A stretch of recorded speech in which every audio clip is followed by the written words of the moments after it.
George Armstrong Custer was offered Gatling guns before he rode into the Little Bighorn Valley. He said no, he left them behind on purpose. And historians have been arguing ever since whether that decision cost him his life or whether it never would have mattered at all. By the end of this video, you'll understand why surviving the Little Bighorn wouldn't have changed the ultimate outcome, and why the greatest military triumph of the Lakota and Cheyenne was secretly the exact trigger that ended their way of life.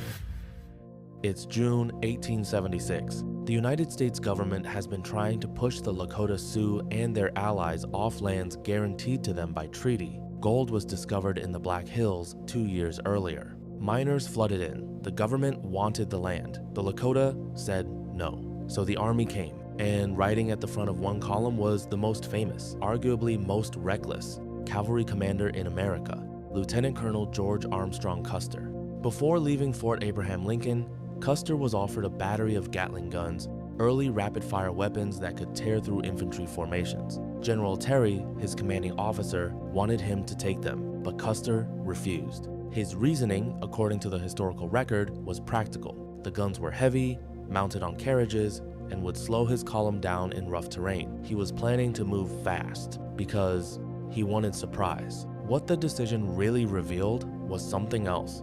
Custer believed he was chasing a scattered, fleeing village. He did not believe he was riding toward the largest gathering of Plains Indian warriors in recorded history. That gap between what Custer believed and what was actually waiting for him in that valley was exactly the gap where the story of Little Bighorn really lives. Weeks before Custer arrived, Sitting Bull had gathered his people for a Sundance on the Rosebud River. Sitting Bull was a Hunkpapa Lakota leader, not just a war chief, but a holy man and a visionary.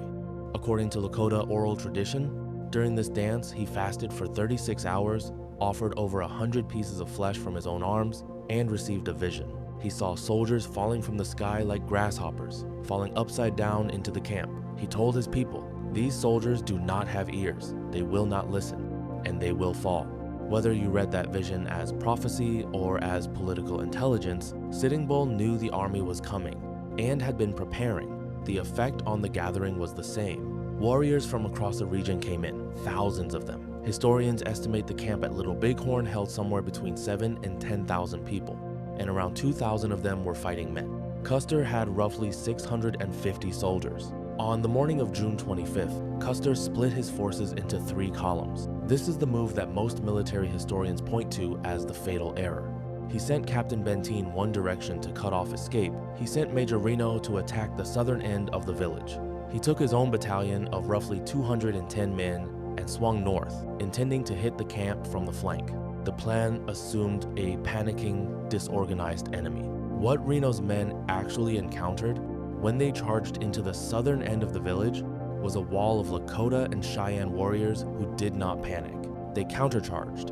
Reno's attack collapsed within minutes. His men retreated across the river and dug in on a bluff, pinned down for the next 2 days. By the time Custer reached the northern ridge, the warriors weren't retreating. They were coming for him. Historians believe the battle that followed, Custer's last stand, lasted less than an hour. Every man in his immediate command was killed. So would the Gatlings have changed it? Here's where the counterfactual gets interesting. And here's where a lot of people assume the answer is obvious. Better weapons, right? More firepower, different outcome? Not necessarily. Gatling guns of that era fired at roughly 200 rounds per minute, devastating against massed infantry on flat ground. But the terrain around the Little Bighorn River was ravines, coulées, brush-choked draws. The guns required flat, stable ground and a crew of several men to operate. They jammed, frequently, and moving them through broken Montana terrain with horse teams would have slowed Custer's approach by hours, possibly by days. Military historians who've studied the scenario generally agree the Gatlings might have changed the shape of the fight. They would not have changed the math. 2,000 warriors on their home ground, defending their families, fighting with extraordinary tactical coordination under leaders like Crazy Horse. Those warriors would have found the flanks, found the gaps, and done what they did anyway, perhaps more slowly. But the outcome, most analysts believe, would have been the same. What the Gatlings might have changed is this: Custer might have survived long enough to retreat. And that distinction matters enormously because Custer's death turned a military defeat into a national myth. The Lakota and Cheyenne won at Little Bighorn. Let that land for a moment. Against the full weight of the US Army in the field, they won, completely, no ambiguity. And within a year, they had lost almost everything. Custer's death hit American newspapers on the exact same week as the centennial 4th of July celebrations. The public reaction was not grief, it was fury. Congress voted emergency funding for the Army. Reinforcements poured into the region. The Black Hills were seized. The 1868 Fort Laramie Treaty, which had explicitly guaranteed Lakota ownership of those hills, was effectively torn up. Sitting Bull led his people north into Canada. Crazy Horse surrendered the following spring and was killed while in custody at Fort Robinson, under circumstances that remain disputed. The victory at Little Bighorn had, paradoxically, accelerated everything the Lakota were trying to prevent. This is the part that gets lost in the Custer mythology. The battle wasn't really about Custer. It wasn't about Gatling guns or cavalry tactics or even military pride. It was about gold and land and a treaty the US government signed in 1868 and then decided 8 years later was inconvenient. The Black Hills Pahasapa in Lakota are sacred ground, not symbolically sacred in the vague way that phrase gets used, specifically profoundly sacred, central to Lakota cosmology and ceremony. When gold was found there in 1874, the government offered to buy them. The Lakota refused. The government sent the army. Historians believe that even a decisive US victory at Little Bighorn, even one backed by Gatling guns, would only have delayed what followed by months. The political and economic pressure behind westward expansion was not going to be stopped by one battle. It wasn't a military problem, it was a policy problem. And policy doesn't care about tactical outcomes. The Lakota knew this. Sitting Bull knew this. That's what makes his Sundance vision so striking in retrospect. The soldiers do not have ears. They will not listen. The problem was never whether the Lakota could win a fight. The problem was that the other side could keep coming.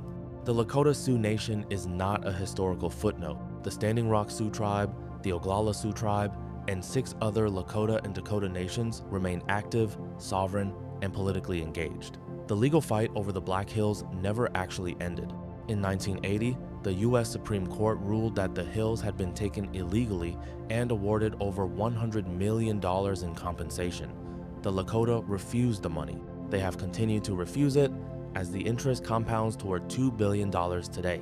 Their position, according to tribal leaders, is straightforward. The Black Hills are not for sale. So what if Custer brought Gatling guns? He probably still loses the battle. The terrain was wrong, the numbers were overwhelming, and the warriors opposing him were not a disorganized mob. They were experienced, motivated, and led by some of the most tactically gifted commanders of the 19th century. But here's the deeper answer. It wouldn't have mattered, because the people at Little Bighorn weren't trying to win a war. They were trying to survive a policy, and no one wins that fight with better guns on either side. The real question, the one still unresolved, isn't what Custer should have brought to that valley. It's what was owed before he ever rode in.